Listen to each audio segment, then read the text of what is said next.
This year we are working our way through the story. If you didn't get one of these, I think there still are a couple back there. You can let me know. We can get you a copy. And this week we are just coming into the part of the story where little David, the shepherd boy, is anointed king and goes up and fights with kings and against kings. And it was interesting as I was laying out the course of the messages this year, how it just happened to fall at this same time of year, and I thought, how fitting. And so as we look at this story this week, I entitled it Shepherds and Kings. Shepherds and Kings. You see, the Lord, when he came down to this earth, he first presented himself to the lowliest of the low. The shepherds were deemed within the Jewish culture as the bottom feeders. They were the lowest of the low in all of Jewish culture, which seems kind of interesting. But the shepherds in Bethlehem in particular, this was most fascinating. You see, in Bethlehem was where they raised up all of the sheep to be slaughtered, more or less, especially during Passover. But those sheep in Bethlehem were ultimately destined to be used in the temple for sacrifice. And so these shepherds, they were tending those flocks by night with a purpose that is supernatural, with a purpose that was spiritual in nature, to be used explicitly in the temple. And yet, because these shepherds would travel their sheep all over the hills, their sheep would go and graze on all these different people's property. And in essence, the shepherds were accountable and responsible for all that grass that the sheep stole from all their neighbors, or the wheat that was eaten by as they were going through the fields.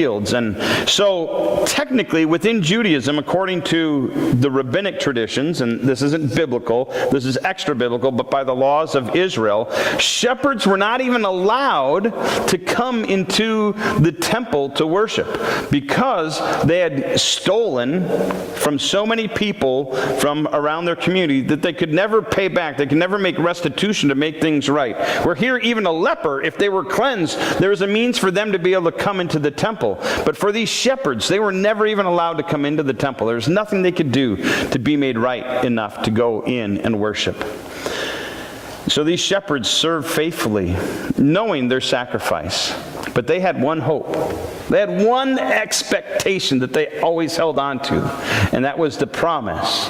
The promise that the Messiah would come not just from Judah, not just as a shepherd, not just from David, but from this little town of Bethlehem. So as we consider this story, might we see that there's much more going on than maybe just the traditions that we've held to, or just maybe the nostalgic thoughts and ideas that we've had. This year, might we dig deeper and see with greater clarity what God is doing as he comes down with his Redeemer. And the first people who get to hear it are those people who in society's eyes were the least. Well, it was the night before Christmas when all through the house, not a creature was stirring, not even a mouse. And we know the rest of that story as the children are all tucked and nestled in their beds and dreaming with visions of what in their heads? Sugar plums. Waiting. And who are they waiting for? Good old St. Nicholas to come, right? I'm sure all of us are familiar with this story. It's been told maybe sometimes in our families we tell it every year. But I think sadly, it's a story, sadly it's a tradition that sometimes can take us way off track from what God intended for us to see with clarity and with understanding.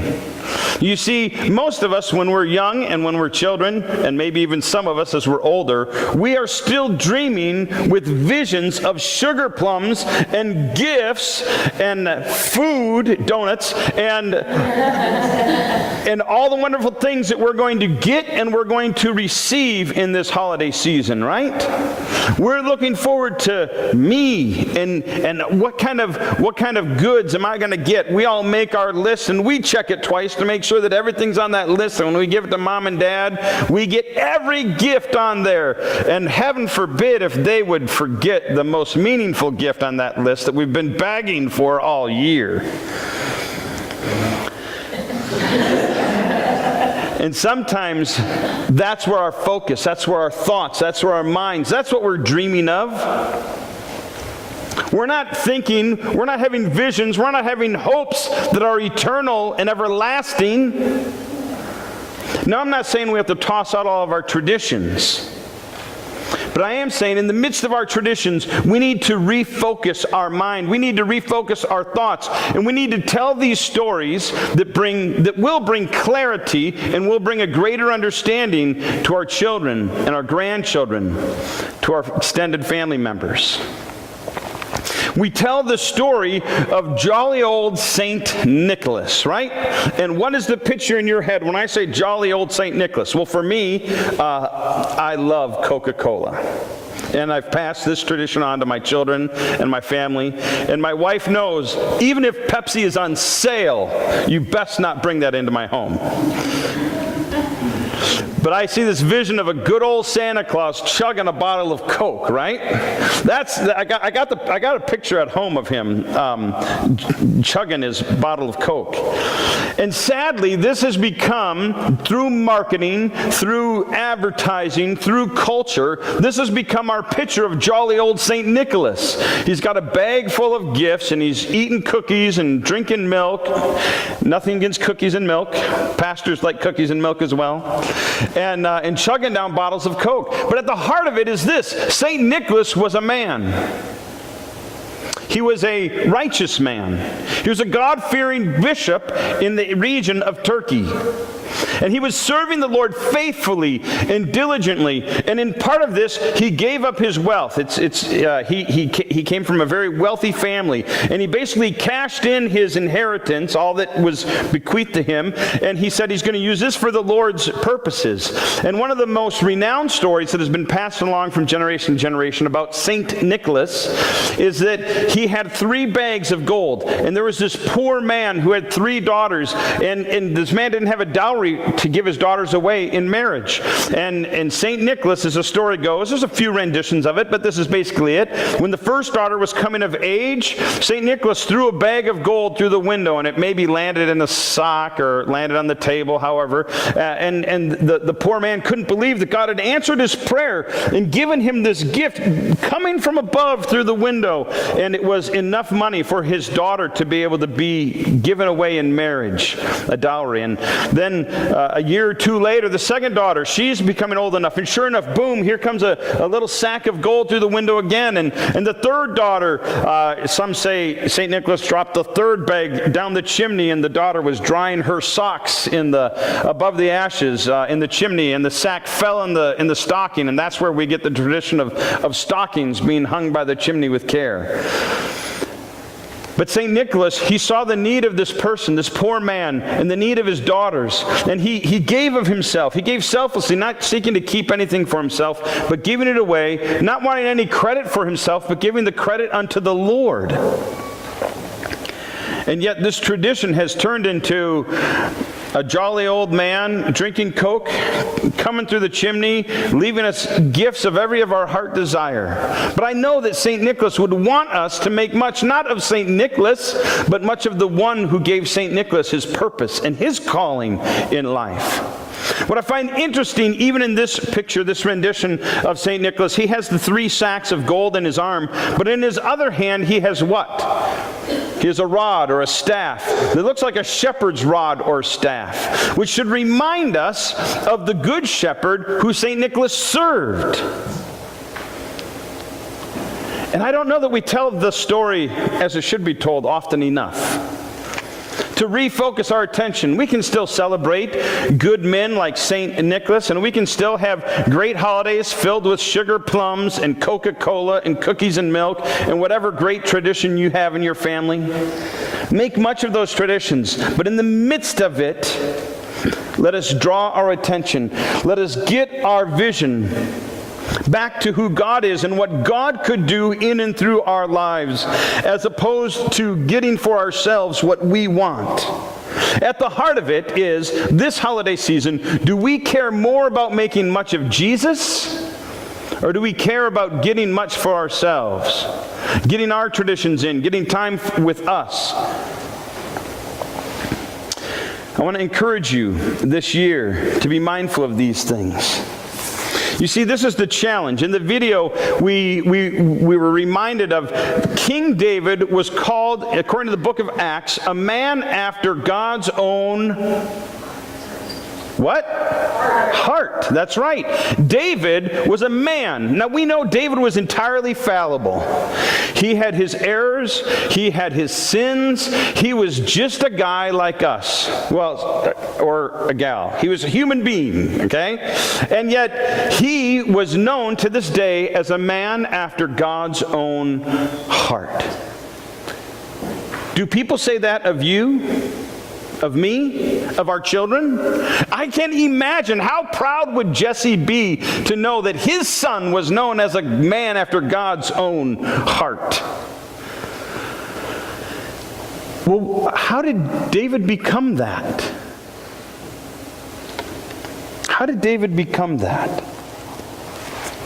What were the expectations? What were the hopes? What were the dreams? What were the visions that this little shepherd boy had when he was out sitting on those rolling hills, leading those sheep to greener pastures, bringing them down to still waters, taking them through those dark valleys so they didn't get too scared and skittish, fighting off the lions and the bears. By the way, there's no more lions and bears in Israel. I think David defeated them all. It was during these days when David was sitting out maybe below the stars in the evening, watching his flock by night. During those afternoons as the cool breeze was coming, when he was contemplating and considering, who is his God? Why is he shepherding these sheep? What purpose does he have as a kid? He's destined to grow up just to be like his brothers and his dad. Well, at that time there wasn't a temple. They were just raising sheep. They were just running them around the hills. And what kind of a life would he have? Was that his aspiration, was just to be a sheep herder? I don't think David ever imagined in his wildest dreams that he would be king. God used those circumstances in David's life, those long days, those long hours, those overnights in the wilderness, to develop within David a heart after his own heart. But there's a few things that I want to point out about David and his character. We see these things in the reading that we did for today in the book of 1 Samuel and in the book in the story that we were reading as well. 1 Samuel. I should have wrote this one down. I realize that when people watch these videos online, I oftentimes don't always refer to the passage of Scripture that we're actually in. And so I'm trying to be more intentional about that. It starts in 1 Samuel chapter 16 as David was anointed king. 1 Samuel 16, David was just a young boy. And the prophet Samuel, who was virtually like the Billy Graham of Israel at the time. Like, let's picture yourself. Some of you, you're too young to remember Billy Graham. But let's picture ourselves back in the 1980s. And in the 1980s, Billy Graham, he says, hey, guess what? I'm going to come to Waseca. And I'm not just going to come to Waseca, this little town in the midst of Minnesota and flyover country, USA, but I'm going to come to your house because I want to meet you, and I would like to be introduced to all of your children. And so Samuel is coming to Bethlehem. And Samuel, as basically the ruler, he's like the judge, he's the prophet in all of Israel at this time. He's renowned. Everything that Samuel said came to be. It was that kind of faith. And he comes to town, and he comes to this man called Jesse. And God told Samuel that one of Jesse's sons would be king. And so the Lord tells Samuel, don't consider his appearance, don't consider these outward things, his height, for according to appearance and height, I've rejected him. Just like Saul had been rejected, but everybody wanted him as king because he stood head and shoulders above everyone. But the Lord said, I don't want to look on the outward appearance, but I'm looking upon the heart. So Jesse brought all of his sons before Samuel, and Samuel says, not this one, not this one, not this one, not this one, not this one. They get to the last one, and Samuel's like, don't you have any more sons? And Jesse's like, well, yeah, but that's David. I mean, you don't want David. He's just a little kid, and we stuck him out with the sheep. Why? You know, I mean, this is a big deal. Like, don't you like all my other sons? And Samuel's like, bring me David. They bring in this little shepherd boy, and he comes into the room, and the Lord tells Samuel, this is the one I'm going to use. Was it because David was already equipped and ready at that time to be used of God? No. God saw David, and God had a vision for David that far outweighed anything David, anything Jesse, anything Samuel could have ever seen or imagined or fathomed could be for this young boy. And God had developed this heart in David. He was a humble heart. How do we know that he was humble? Well, why the Billy Graham of the time, why Samuel's come to town, David is still out in the pastures taking care of the sheep, so everybody else can go celebrate. So everybody else can go watch the Super Bowl, can go meet the superstar. David is out there going, I'll take care of these sheep because the sheep matter. You guys go on ahead. He was humble. We see it even in the conflict, in the conflict with the Philistines and Goliath, as his father says, David, I want you to go and I want you to serve your brothers. I want you to take this load of food, all this flour and this bread and this cheese. I want you to go. And David humbly just obeyed his dad. Dad, whatever you want me to do, I'll do it. We see that David was loving. We see that David loved his brothers. How many of you would haul 10 chunks of cheese, but what do you call this big circle? Wheel, that's what I'm looking for. How many of you would haul 10 wheels of cheddar cheese, 35 pounds of flour, and 10 loaves of bread? How many of you would haul it by foot or by horse from here to the Twin Cities just so that your brothers could eat? Would you do it? Would you love them enough to say, you know what, I love my siblings so much, I'm going to do extra work. I'm going to find somebody else to take care of the sheep, and I'm going to walk these things all that way just so they can eat. We know by David's heart, by the way that he treated those around him, that he was loving. We know of his relationship with Jonathan, that they had great affection and care for one another. Even for his enemy, even for King Saul, David loved him to a fault. David was obedient.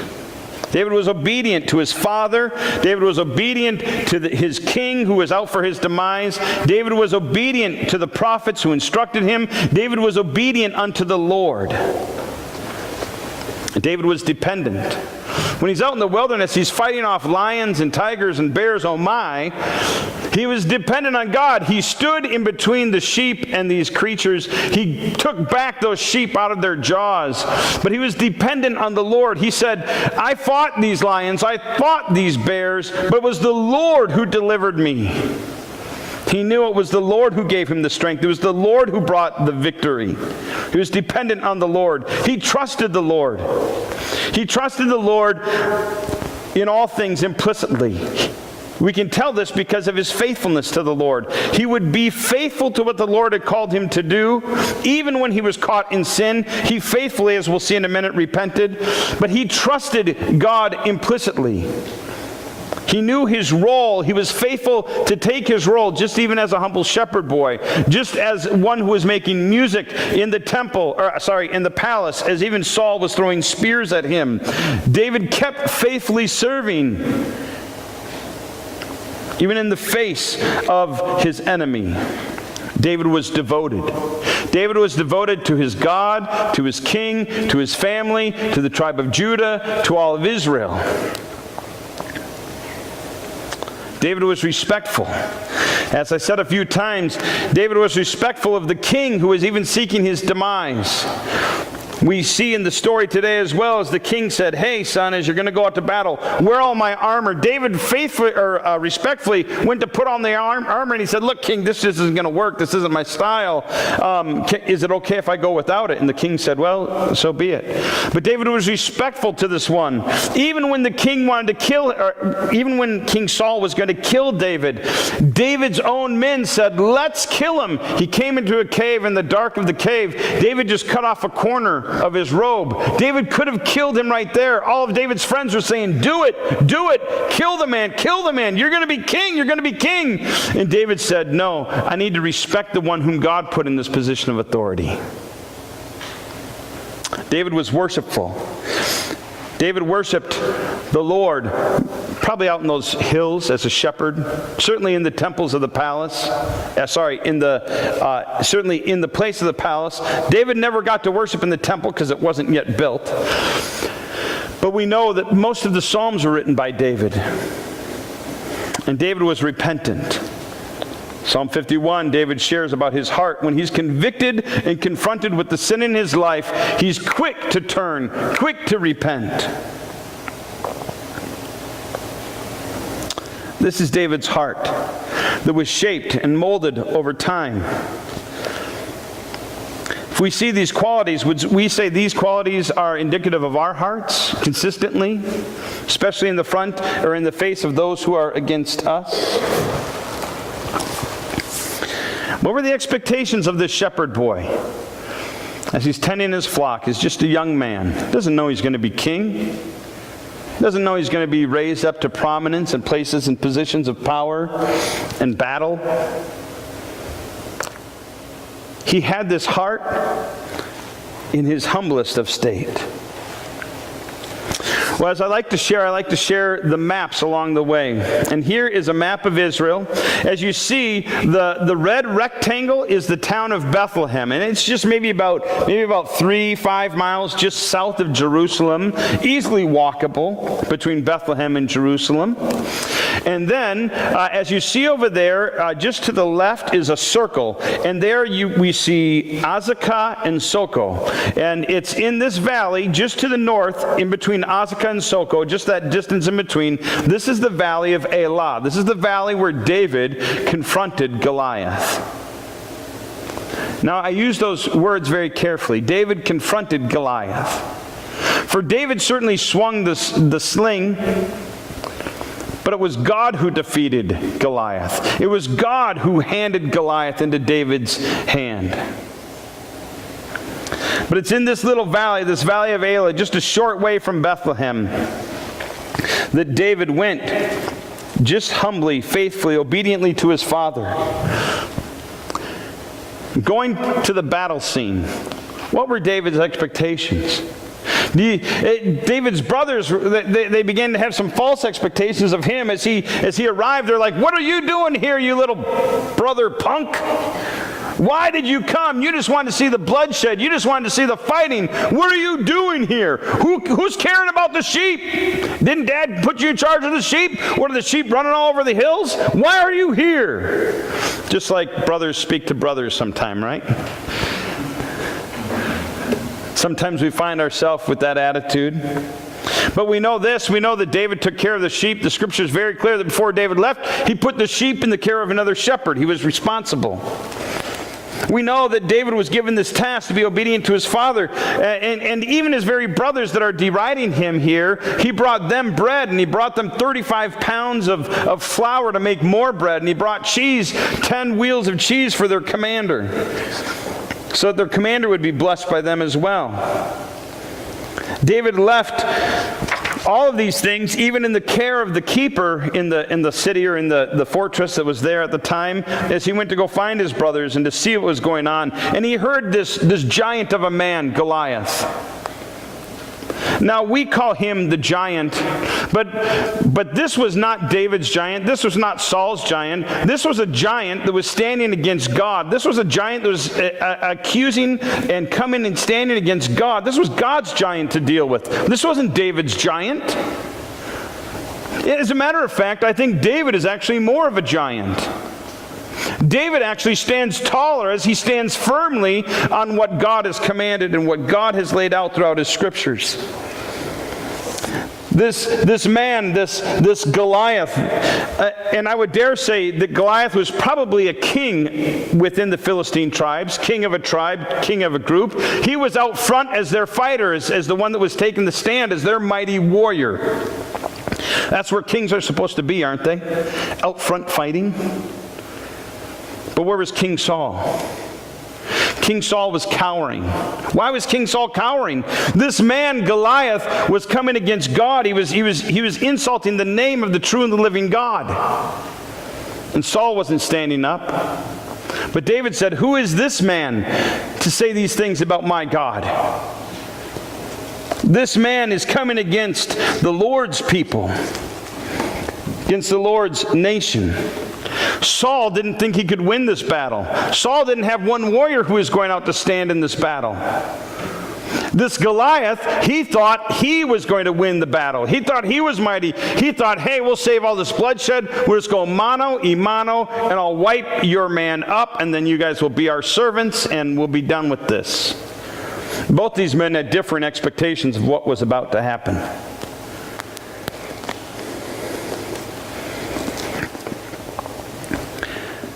Goliath said to David, "Am I a dog that you come to me with sticks?" As David didn't wear armor, didn't carry a sword, he brought a sling and what?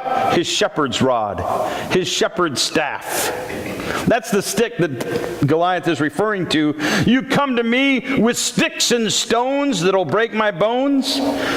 The Philistine cursed David by his gods. "Come here," he said, "and I will give your flesh to the birds and the wild animals." And David said to the Philistine, "You come against me with sword and spear and javelin, but I come against you in the name of the Lord God Almighty, the God of the armies of Israel, whom you have defied. This day the Lord will deliver you into my hands, and I'll strike you down and cut off your head. This very day I will give the carcass of the Philistine army to the birds and the wild animals, and the whole world will know that David is a mighty warrior, ready for battle and going to be king someday," right? No. David says this, "The whole world will know that there is a God, the true, the living, the mighty God in Israel. And all those gathered here will know that it is not by sword nor by spear that the Lord saves, for the battle is the Lord's, and he will give all of you into our hands." We know the rest of the story. David slung that sling. That stone went flying, knocked Goliath silly. David picked up Goliath's huge sword, used his own sword to cut off his head, and the armies of Israel and the Lord were victorious. Great tales were told about David, so much so it began to make Saul quite jealous. Saul was a king who wasn't serving the Lord. He didn't care about God's reputation, cared more about his own. He began to turn to necromancers and witches and seeking the ways of this world, following worldly traditions to find his hope and his future as king. But David faithfully, humbly, servantly kept serving King Saul. And eventually King Saul met his demise because he was not ruling as a king for the Lord, but he was ruling as a king for himself, doing things his way according to what was good in his eyes. And God slowly rose King David up. Slowly rose him up as the people saw that David was not just some king that wanted to rule over them, but David was a man after God's own heart. What were their expectations? David's expectation was to see much be made about God. But 'twas the night that they were watching their flock. Remember those shepherds? They were watching their flock by night, and all of a sudden, lo and behold, out of the darkness of the sky, these angels come before them, and they say, "Behold, we bring you glad tidings of great joy for all people." What were their expectations? What were these humble shepherds in Bethlehem? What were their expectations? At this time, the time of Christ, the temple had already been rebuilt, and as I told you, they were not allowed to go into the temple. The very temple that David's son Solomon built, they couldn't enter. They could maybe see it from outside of the walls. They couldn't participate, and yet they were faithfully serving, faithfully shepherding on those hills, even in the midst of the night, warding off the wolves and the jackals.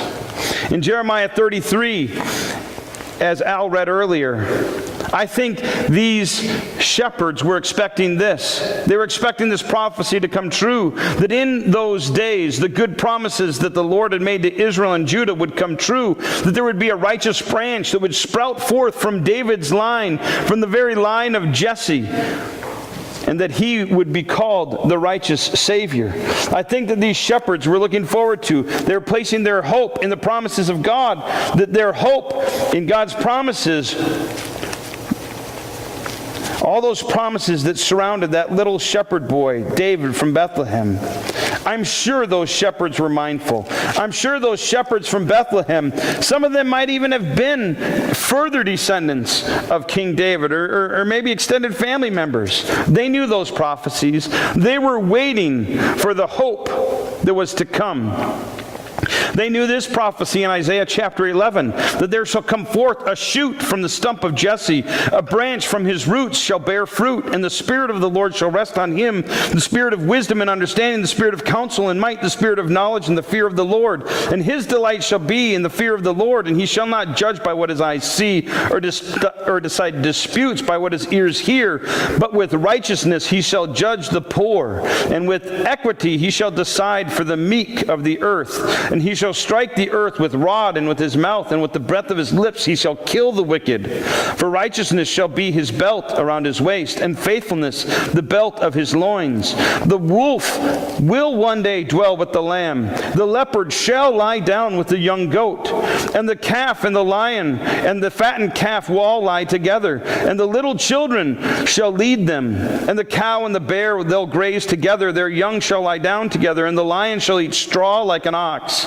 And the nursing child shall play over the hole of the cobra, and the weaned child shall put his hand on the adder's den. And they shall not hurt nor destroy in all of my holy mountain. For the earth shall be full of the knowledge of the Lord as the waters cover the earth. And in that day the root of Jesse shall come and shall stand as a signal for the peoples. Of him there shall be the nations shall inquire, and his resting place shall be glorious. I think those shepherds on those hills watching their flock by night, they remembered this prophecy, and they were waiting for this one who would come and would make peace, that their sheep, they wouldn't have to keep fighting wolves and lions and bears, but that their sheep would be at peace with those animals, and that the nations would come together. In the midst of this turmoil, as the Romans were coming and had their hand upon their feet upon the neck of this people Israel, these shepherds watching their flock by night had hope. They knew that God was going to fulfill his promise. But there's also a second promise here of his second advent. In that day the Lord will extend his hand a second time, and he will recover the remnant that remains of his people from all over the world. He will bring them back from the coastlands of the sea. These shepherds, they knew that God would be faithful.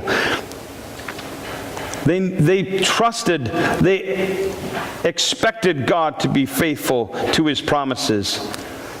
And they humbly embraced their role, their calling in Bethlehem, living and devoted to God while serving through shepherding. How many of you are willing to live and just serve God right where he has you, expecting that God is going to do great things in the days ahead? Are we living with great expectation of what is to come? This Advent season, are we too busy with what we have planned, with what we want to accomplish? Or are we looking forward to what God might do? 'Twas the night that the King of Kings was born, our great shepherd.